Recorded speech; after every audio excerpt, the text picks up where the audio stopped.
Santen Keshin and how it could potentially be used in Bleach Rebirth of Souls. Aizen's omnipotent denial and reality-bending implications. Absolute rejection.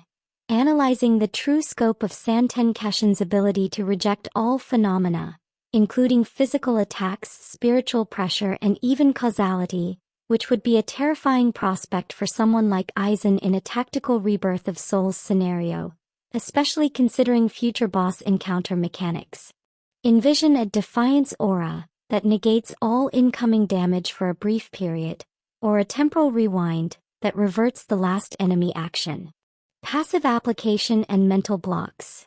Exploring how Orihime's emotional state and self-perception might unintentionally limit the full potential of her defensive barrier, ironically making her less of a perceived threat to Aizen.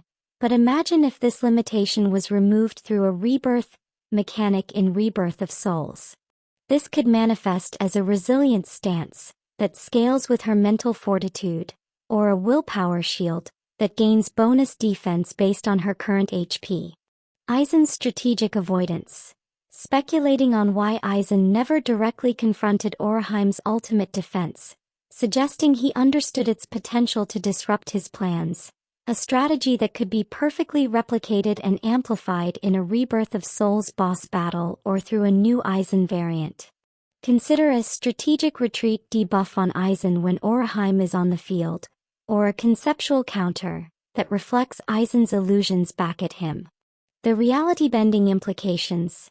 Delving into how Santen Keshin could potentially erase the existence of Aizen's illusions, his Hogyoku-fueled evolution, or even the concept of his betrayal itself, making it a conceptual threat beyond mere power, especially in a game environment like Rebirth of Souls where conceptual abilities could be devastating for PvP balance. This could be a truth reveal ability that removes all buffs from enemies in an area, or a paradox shift that disables a percentage of an enemy's active abilities.